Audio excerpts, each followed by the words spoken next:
बिस्मिल्लाहिर्रहमानिर्रहीम। अस्सलाम वालेकुम ख़वातीन हज़रात, मैं हूँ आपका जुनैद सलीम और आप देख रहे हैं इंसाफ डिजिटल। नाज़रीन, आज के व्लॉग में आपको एक ऐसी ज़बरदस्त ख़बर से आगाह करूँगा कि किस तरह पीटीआई के अंदर फॉरवर्ड ब्लॉक के लिए कोशां होने बल्कि मुँह की खाने के बाद अब नून लीग के अंदर कौन किसके ख़िलाफ़ बाकायदा तहकीकात करवा रहा है, ऑफिशियल तहकीकात करवा रहा है, आईबी के ज़रिए तहकीकात करवा रहा है और इन तहकीकात के नतीजे में अब तक क्या हौलनाक किस्म के हक़ाइक़ सामने आ चुके हैं। और नाज़रीन, फिर हम बात करेंगे कि इस्टेब्लिशमेंट और इमरान खान के दरमियान मुज़ाकरात की, जिसकी एक और बड़ी शहादत मिली है, गवाही मिली है। क्या आइंदा हफ्ता जो है वो मुल्की सियासत में कोई बड़ा सरप्राइज़ लेके आ रहा है? नून लीग की बेचैनी क्यों कम होने का नाम नहीं ले रही? अंदरूनी सिंध में मामलात आउट ऑफ कंट्रोल क्यों होते जा रहे हैं? पीटीआई में फॉरवर्ड ब्लॉक के ख्वाब देखने वाली, जो जैसे मैंने शुरू में अर्ज़ किया, नून लीग को पंजाब में क्या बड़ा झटका मिल सकता है? और इस दावे पर भी बात होगी कि मरियम नवाज़ यूथ में बहुत ज़्यादा पॉपुलर है। मगर पहले जिक्र हो जाए मुज़ाकरात का। क्या इमरान खान से मुज़ाकरात हो रहे हैं या फिर पीटीआई पर नए क्रैकडाउन की तैयारियां हो रही हैं? बज़ाहिर जानबूझ के नाजरीन एक फ़िज़ा में गर्दो गुबार मिट्टी में भर के हर घंटे 2 घंटे बाद उड़ा दिया जाता है ताकि हक़ाइक़ से अवाम की नज़रें जो हैं हटाई जा सकें और इबहाम मामले में बरकरार रखा जाए, सियासी फ़िज़ा जो है उसको मुबहिम रखा जाए, क्लाउडी रखा जाए। सरकारी टाउट्स मुसलसल बता रहे हैं कि भारत से जंग के बाद अब तहरीक इंसाफ को कट टू साइज़ करने का वक्त आ गया है।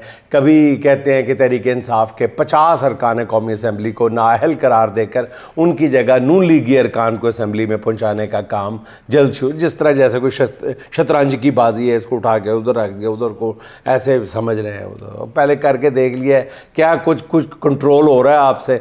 ज़रा दिल पे हाथ रख के बताएं। अच्छा नाज़रीन, खैर, इस खबर को मार्केट करने से पीटीआई ने तो ज़्यादा रद्द-ए-अमल नहीं दिखाया जब ये सामने आई है। अलबत्ता पीपल्स पार्टी के कान खड़े हो गए कि इस इक़दाम से मरकज़ में पीपल्स पार्टी की क़ुव्वत को बेअसर किया जाएगा। इस पर पीपल्स पार्टी के रहनुमाओं ने खम ठोंक के ऐलान किया है कि ऐसा कोई इक़दाम हुआ तो पीटीआई के साथ पीपल्स पार्टी भी चुप नहीं बैठेगी। जिसके बाद नून लीगी जो बोम्पू, उन्होंने अपनी धमकी में तरमीम करते हुए ये कहना शुरू कर दिया है कि नाअहली नहीं है, ये पीटीआई के 50 अरकान का फॉरवर्ड ब्लॉक बनाया जा रहा है। चलें, हुक्मरान जो है ये शोगल भी फरमा के देख लें, ये शौक़ भी पूरा कर लें। लेकिन दूसरी तरफ खबर नाज़रीन ये है कि इस्टेब्लिशमेंट हर सूरत तहरीक इंसाफ के साथ मुज़ाकरात कर कर इस महाज पर फ़िलहाल सीज़ फायर चाहती है, या कम अज़ कम मामलात को गर्म नहीं होने देना चाहती। नाज़रीन, इस खाकसार ने चंद रोज़ पहले आपको इतला दी थी कि अमरीका से एक और वफ़द पाकिस्तान आने वाला है और ये वफ़द पाकिस्तान आ चुका है। पाकिस्तानी डॉक्टर्स और कारोबारी शख्सियात और असर रसूख रखने वाले, वहाँ की पार्लियामेंट पे कांग्रेसमैन पे असर रसूख रखने वाले, ये मुख्तलिफ शख्सियात पर मुश्तमिल जो ग्रुप है, ये मुलाकातें कर रहा है मुख्तलिफ लोगों से, आम शख्सियात से मुलाकातें कर रहा है और ग़ालिबन आज ये लाहौर में ही मौजूद है ग्रुप। फ़िलहाल इस वफ़द के अरकान की इमरान खान से मुलाकात नहीं हुई और गुमान है कि शायद अगले 2 या 3 दिन में एक मुलाकात हो जाए। लेकिन एक मुलाकात नाज़रीन इस ग्रुप में शामिल एक शख्सियत की इमरान खान से मुलाकात सुनने में आ रहा है कि करवा दी गई है और मेरी मालूमात जो हैं वो अभी तक यही हैं कि मैं ज़ाती तौर पे उस एक मुलाकात की तस्दीक कर सकता हूँ। बाज़ ज़राए अब इसरार के साथ कह रहे हैं कि इस्टेब्लिशमेंट और इमरान खान के दरमियान मुज़ाकरात काफ़ी आगे बढ़ चुके हैं और पीर से शुरू होने वाला हफ्ता जो है वो बड़े सरप्राइजेज़ लेके आ रहा है। और इन ज़राए का कहना यह है कि इन मुज़ाकरात को मीडिया से ओझल रखने के लिए दोनों तरफ से सख्त बयानबाजी हो रही है। नून लीगी सरकार पर ज़बरदस्त होने वाले मुज़ाकरात से बहुत अच्छी तरह आगाह है और मेरी मालूमात में इजाफ़ा जो किया है वो एक नून लीगी वज़ीर ने किया है, जिन्होंने दबे लफ्ज़ों इस सारी डेवलपमेंट का एतराफ़ किया है बोझल दिल के साथ। इसलिए इस नून लीग की बेचैनी को हर बंदा नोट कर रहा है। गुज़श्ता रोज़ भी अर्ज़ किया था ना कि जी मुज़ाकरात को अगर आप देखना चाहते हैं कि मुज़ाकरात हो रहे हैं या नहीं हो रहे तो नून लीग का रद्द-ए-अमल जाके देख ले, आपको आसानी से पता चला। अगर वो चीखें मार रहे हैं तो उसका मतलब है कहीं ना कहीं मुज़ाकरात हो रहे हैं। अच्छा नाज़रीन, ज़राए का ये कहना है कि अमरीकी वफ़द की आमद इस ख्याल को बहुत ज़्यादा तक़वियत देती है कि पस पर्दा मुज़ाकरात जारी हैं और अब हतमी मरहले की तरफ गामज़न है। अच्छा नाज़रीन, भारत और मोदी के ख़िलाफ़ शरीफ ख़ानदान नून लीग की खामोशी जो है वो तमाम तर तानों के बावजूद, बड़कों के बावजूद, सब कुछ के बावजूद, जैसे उकसाते हैं कि बयान दो बयान दो बयान दो बयान दो, बंदा तंग आके बयान दे देता है, लेकिन ना नून लीग बयान देने के लिए तैयार नहीं है। नून लीग का कोई फ़र्द भी, शरीफ ख़ानदान का कोई फ़र्द जो है वो बराह रास्त मोदी की मीम भी मुंह से निकालने के लिए तैयार नहीं है। इतने ताने पड़ चुके हैं, सोशल मीडिया भरा पड़ा है, लेकिन मजाल है किसी एक शरीफ ख़ानदान के फ़र्द की ज़बान की नोक पर भी मीम आया हो ना, सवाल ही पैदा नहीं होता। और उनकी खामोशी जो है वो टूटने का नाम ले ले। जंग ख़त्म हो गई, पूरा भारत जो है वो मोदी की जान को आया हुआ है, पूरा हिंदुस्तान। भारत की अपोजिशन जमातें मोदी से सवाल कर रही हैं कि पाकिस्तान के ख़िलाफ़ जंग में तुम्हें क्या मिला, भारत को क्या मिला। यूँ कहिए कि मतलब भारत में इस वक्त जूतियों में दाल बट रही है, मगर उस वक्त भी शरीफ ख़ानदान ने नाम लेकर मोदी या भारत के ख़िलाफ़ तनकीद को ख़ुद पर हराम करार दे रखा था, और आज भी यही मामला है। जब इमरान खान के ख़िलाफ़ नाज़रीन 9 मई का बयानिया बनाना होता है तो नून लीग वाले वज़रा जो हैं वो दिन में 10-10 बार प्रेस कॉन्फ्रेंस करते हैं। एक उठता है, दूसरा उसी कुर्सी पर बैठ जाता है, बल्कि अपना चार्जर भी वहाँ पे भूल जाता है, फिर वो दूसरा बंदा चार्जर लेने आता है, वो मैं तो भी, फिर तीसरा आता है, फिर चौथा आता है, 5वां सिगरेट भूल जाता है। ऊपर नीचे प्रेस कॉन्फ्रेंसें कर रहे होते हैं इमरान खान के ख़िलाफ़, लेकिन हिंदुस्तान के ख़िलाफ़ प्रेस कॉन्फ्रेंस जब बयानिया बनाने की बात आती है हिंदुस्तान के ख़िलाफ़, तो DG-ISPR अकेले बैठे होते हैं। किसी नून लीग की वज़ीर ने खुशदार वाक़े के बाद न्यूज़ कॉन्फ्रेंस करके कौम को ये नहीं बताया कि दहशतगर्दी के इस वाक़े में नंगे चिट्टे अंदाज में हिंदुस्तान मुलव्वस है। भारत और मोदी से नून लीग की मोहब्बत किसी की समझ में नहीं आ रही। मतलब कई लोगों की समझ में तो बहुत अच्छी तरह से आ रही है, लेकिन आवाम ये समझने से कासिर है कि यार एक बयान ही दे दो, फोका सा दे दो, बिल्कुल मरियल सा बयान दे दो, लेकिन ना, सवाल ही पैदा नहीं होता। इस पर मरियम नवाज़ का ये कहना है कि पाकिस्तान को, ऊपर से आप डिटाई का आलम देखें, मरियम कहती हैं कि पाकिस्तान को इतना नुकसान भारत के हमले से नहीं पहुंचा जितना 9 मई पर PTI ने मुल्क को पहुंचा दिया था। अस्तगफिरुल्लाह, पहले भी इसका 2 दिन से इस बयान की मजम्मत हो रही है, उसके बावजूद मरियम साहबा जो है वो इसकी वजाहत करने के लिए तैयार नहीं है। अच्छा, मरियम नवाज़ के इस बयान ने बिल्कुल हर किसी को चौंका के रख दिया था कि भारत और मोदी को बेल आउट करने के लिए शरीफ ख़ानदान इस हद तक भी जा सकता है। अब ज़रा कहते हैं कि मरियम नवाज़ के इस बयान पर पस पर्दा क़ुव्वतें भी ज़्यादा खुश नहीं हैं। चले, शरीफ ख़ानदान की भारत से छलकती मोहब्बत की तो कुछ वजूहत है ना, उनका मोदी से पुराना ताल्लुक है, मगर पूरी नून लीग ने जिस तरह भारत के बाब में खामोशी इख्तियार कर रखी है, इस पर भी लोग हैरान हैं कि शरीफ ख़ानदान को तो चलो समझ आती है, वो बाकी नून लीग वाले बयान दे देते हैं ना, सवाल ही पैदा नहीं होता। पता नहीं इनकी कोई पार्टी पॉलिसी है, ये कहना जाने नून लीग भारत के साथ ताल्लुकात को मामूल पर और PTI के साथ महाजराई बढ़ाने के लिए इतनी जल्दी में क्यों नज़र आ रही है।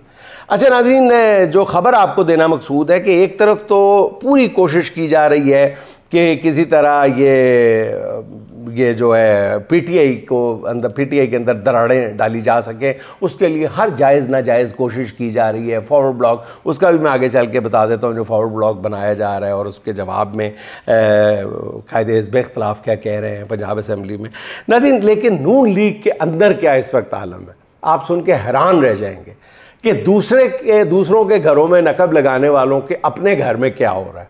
अब नून लीग का मामला ये है नाजरीन कि कुछ दिन पहले जो एक सिविल इदारा है, सिविल तहकीकाती इदारा नाम ले देता हूँ, intelligence bureau of Pakistan, IB ने वज़ीर आज़म साहब को एक रिपोर्ट दी जिसमें कहा गया कि जी मरियम औरंगज़ेब साहिबा के जो है वो शाहिद खाकान अब्बासी के साथ और किसी एक और बंदे के साथ बहुत ज़्यादा मुलाकातें ऊपर तले हो रही हैं, और उन मुलाकातों की, अच्छा नाज़रीन ये आपको बताता चलूँ कि IB जब भी वज़ीर आज़म को कोई इस तरह की रिपोर्ट्स देती है तो IB का जो काम करने का अंदाज़ होता है वो ये होता है कि वो सिर्फ़ हेडर्स देते हैं, वो सिर्फ़ उन्वान देते हैं, वो ब्रीफ से जुमले में बताया जाता है। फिर अगर वज़ीर आज़म इज़हार दिलचस्पी करें तो फिर उनको उस मामले की तफसीलात से आगाह किया जाता है, शुरू में तफसील नहीं दी जाती।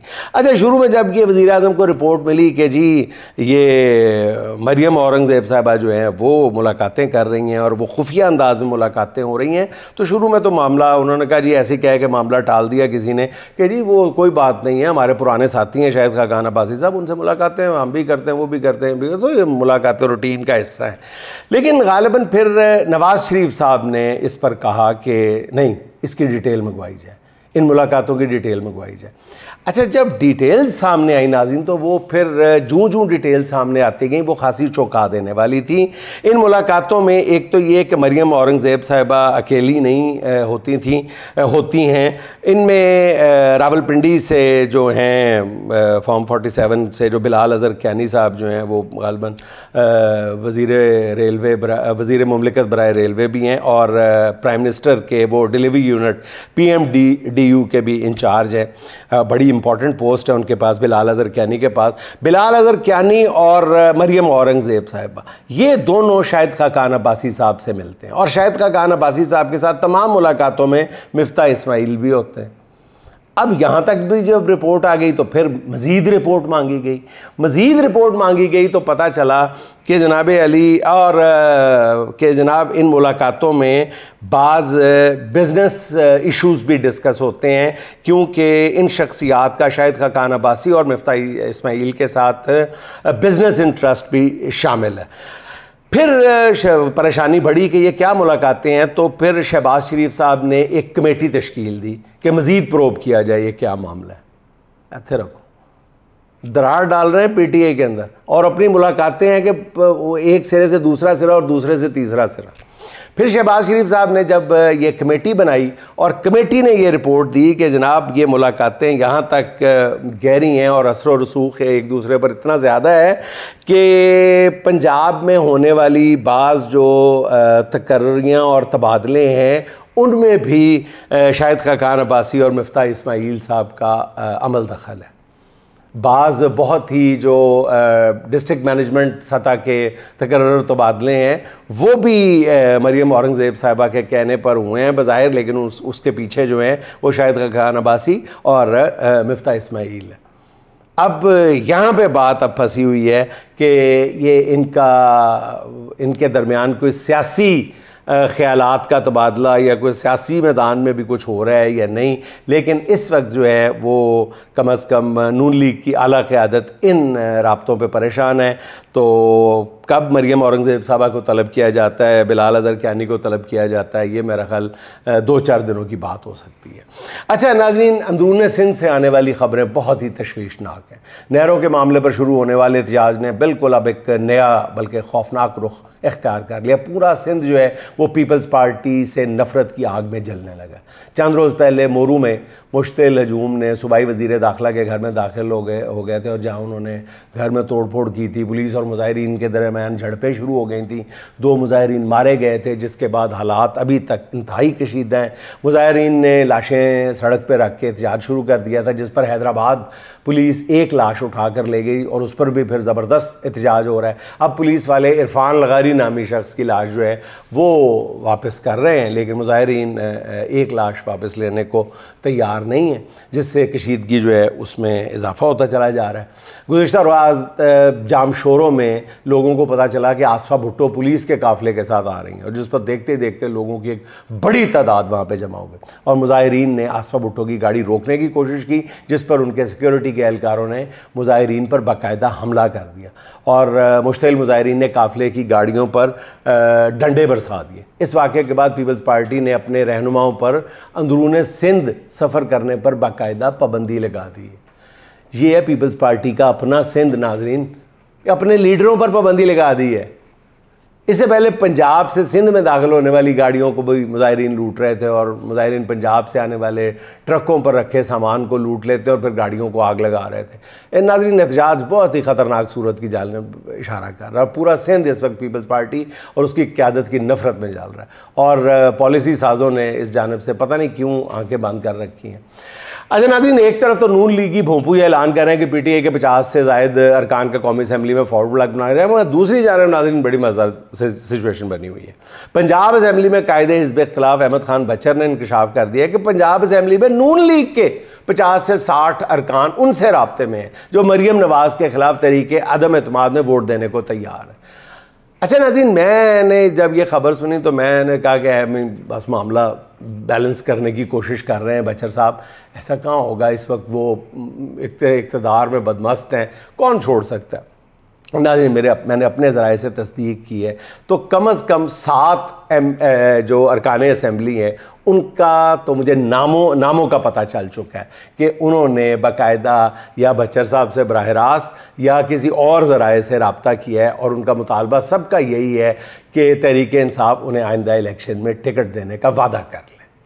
अब ये वादा कब पूरा होता है? ज़ाहिर है ये कि इलेक्शन जब करीब आता है तो ही इंसान ऐसे वादे करता है या मांगता है ना। उससे पहले तो कोई नहीं पार्टी छोड़ता और जीती हुई पार्टी में होता। तो जाहिर है कि इन लोगों को इलेक्शन नज़र आ रहा है तो ये वादे मांग रहे हैं ना टिकटों के। तो उन्होंने कहा कि जी अगर आप टिकट का वादा कर लें तो हम मरीम नवाज़ के ख़िलाफ़ वोट देने को तैयार। अच्छा, मलक अहमद ख़ान बचर का कहना यह है कि इस्टेब्लिशमेंट हुई तो पंजाब असम्बली में तहरीक अदम एतमाद आ जाए। उनका ये कहना है कि नून लीगी अरकान असम्बली की अक्सरियत जो है वो मरीम नवाज़ के तर्ज़ हुकूमत और उनकी जो टिकटॉकर सहेलियों के तर्ज़ अमल से बहुत तंग है। तंग वंग कोई नहीं है, सीधी बात है कि वो अब इस जहाज़ से छलांगे लगाने के लिए तैयार है, डूबते जहाज़ से, और सबको नज़र आ रहा है कि ये जो अब पूरा सिस्टम खड़ा किया गया है ये अब किसी लम्हे भी अपने मुंह गिरने वाला है।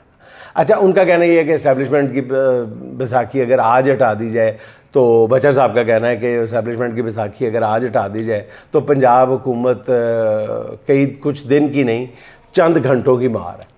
अच्छा नाज़रीन, मुल्क के सबसे बड़े सूबे की वज़ीर इत्तलात अज़मा बुखारी साहिबा ने इंकशाफ किया है, बड़ा ही ज़बरदस्त इंकशाफ किया है, पलटा बहुत बड़ा इंकशाफ किया है जो मेरे ख्याल दुनिया भर के ज़राए इब्लाग की लीड स्टोरी बननी चाहिए। उन्होंने कहा कि इस वक्त पाकिस्तान की यूथ की, नौजवानों की सबसे पसंदीदा लीडर मरीम नवाज़ बन चुकी हैं।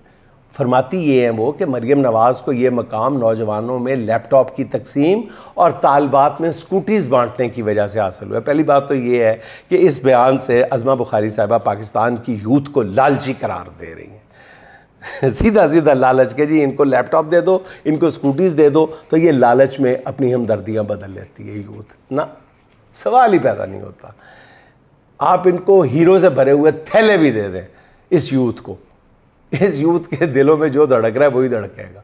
और मैं बार बार अर्ज़ कर चुका हूँ कि जब तक उसको एक बार उसकी मंजिल नहीं दी जाती, उसका हक नहीं दिया जाता, ये मोहब्बत कम होने का नहीं, किसी तरह भी काम नहीं हो सकती। ये नहीं, आप देखें ना कि वज़ीर साहिबा जो है वो खुद ही एक दावा करती हैं और इस दावे की दलील के तौर पर जो वाक़यात बयान कर रही हैं, बाकी छोड़ें, सिर्फ उन्हीं को बुनियाद बना लें। अज़मा बुखारी साहिबा को मरीम नवाज़ की मकबूलियत का अगर इतना ही ज़ोम है ना, तो सिर्फ उन तालिब इल्मों में से भी उन तालिब इल्मों के दरमियान एक सर्वे करवा ले जिन्हें लैपटॉप दिए गए हैं, स्कूटीज़ दी गई हैं।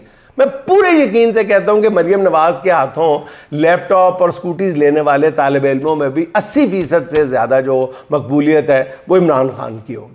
वैसे तो मकबूलियत जांचने का सबसे बेहतरीन तरीका नाज़रीन जमहूरियत में इलेक्शन ही हुआ करते हैं, लेकिन मैडम वज़ीर आला खुद फार्म 47 पर हुकूमत में लाई गई हैं। चलें इसको भी छोड़ दें। अगर मकबूलियत का ग्राफ देख रहे हैं तो मरीम नवाज़ का पंजाब के किसी भी हल्के में, और तो किसी से छोड़ें, सनम जावेद से मुकाबला करवा के देख लें। इस मुकाबले में आज़ादाना और मुनसिफाना होने दिया जाए इस मुकाबले को। अगर सनम जावेद ने मैडम वज़ीर आला की ज़मानत ज़ब्त ना करा दी तो हमारी तरफ से उज़मा बुखारी को चाहे वज़ीर आला बना दीजिएगा। अब यूथ की मकबूल तरीन लीडर मरीम नवाज़, चले छोड़ें, ये मुकाबला तो शायद अमली तौर पर मुमकिन ना हो। आप सिर्फ संबड़याल के ज़िमनी इलेक्शन को मुनसिफाना हो लेने दें, पहले भी अर्ज़ किया था, उसी से आपको आटे दाल का भाव मालूम हो जाएगा।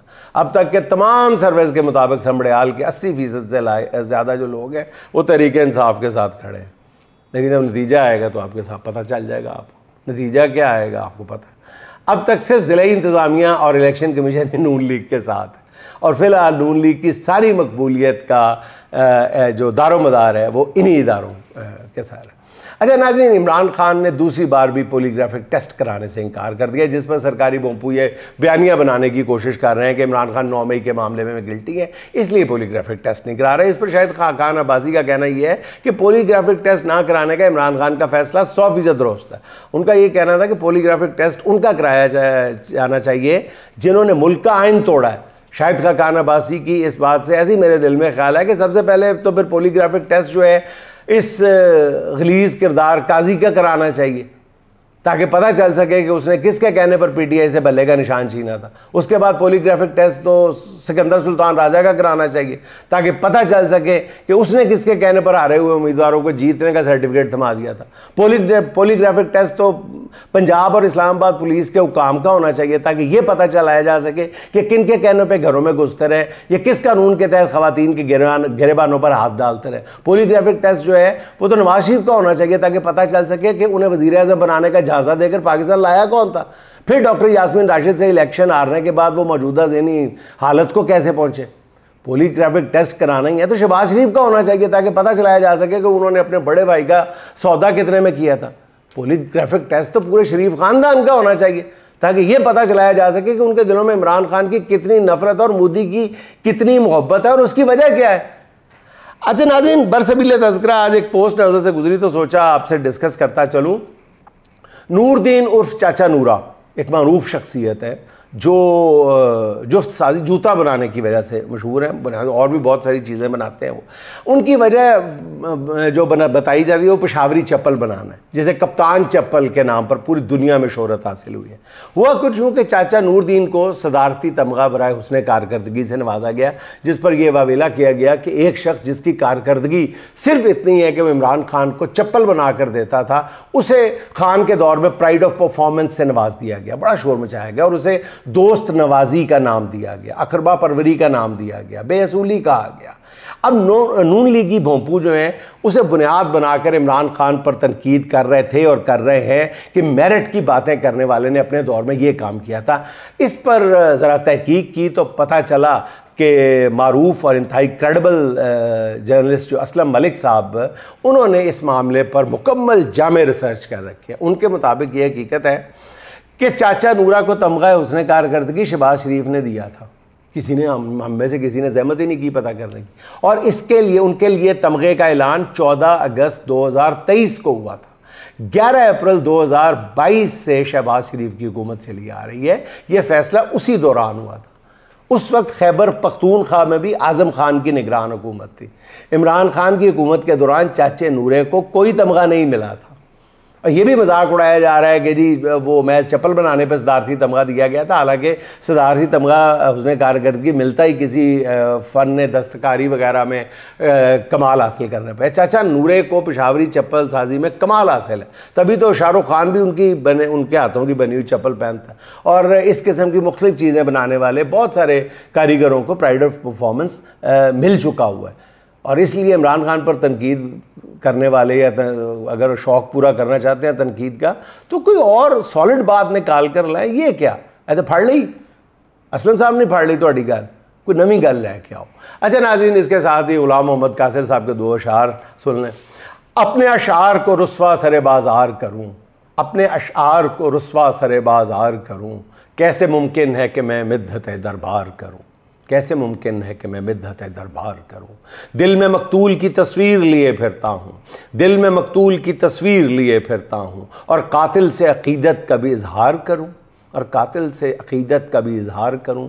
यही मंशूर मोहब्बत है कि वो पैक करे जुल्म, यही मंशूर मोहब्बत है कि वो पैक करे जुल्म, जिसको नफ़रत से नवाजे मैं उसे प्यार करूं। यही मंशूर मोहब्बत है कि वो पैक करे जुल्म, जिसको नफ़रत से नवाजे मैं उसे प्यार करूं। नाज़रीन, खुश रहें, खुश रखें। आपसे मुलाकात होगी इंशाअल्लाह अगले व्लॉग में। अल्लाह।